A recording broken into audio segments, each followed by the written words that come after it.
At 30, I was diagnosed with multiple sclerosis. I grew up in Hyde Park, New York.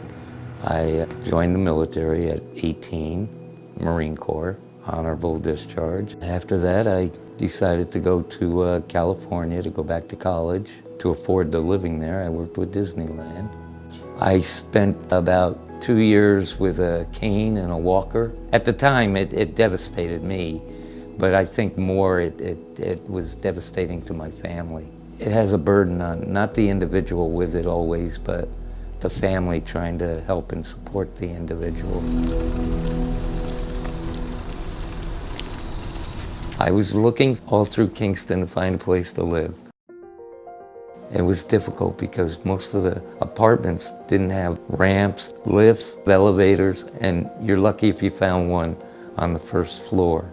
Anybody that struggles with day-to-day living in Stuyvesant provides a place that they can live independently with some supports in place. I was impressed with the lift out front. I felt independent for one of the first times.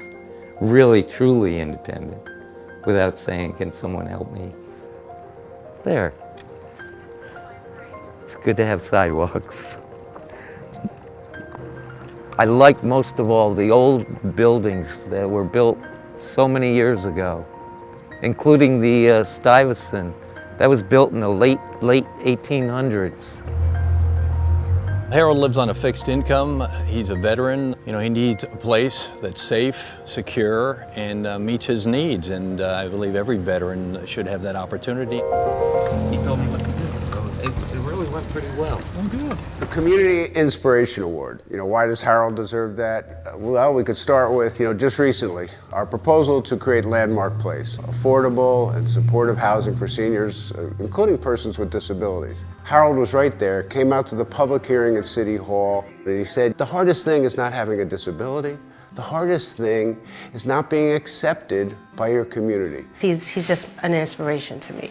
And he does a lot. He may be in a wheelchair, but it doesn't stop him.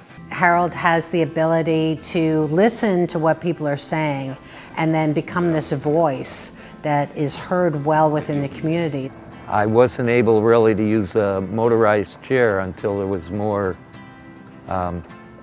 I call them ramps, but. It was probably a dozen years or so ago when Harold brought to my attention that, here in Uptown Kingston where we live, the sidewalks are not very accessible for persons whose mobility depends on a wheelchair. We called the city officials and got some people together, and Harold gave them a tour. Just by getting people to follow him in his wheelchair, he could demonstrate that there was a real need that would serve the community. We now have one over there. And he was instrumental to install curb cuts, to make Uptown Kingston accessible for everyone. Believe it or not, we all want to be an asset to the communities.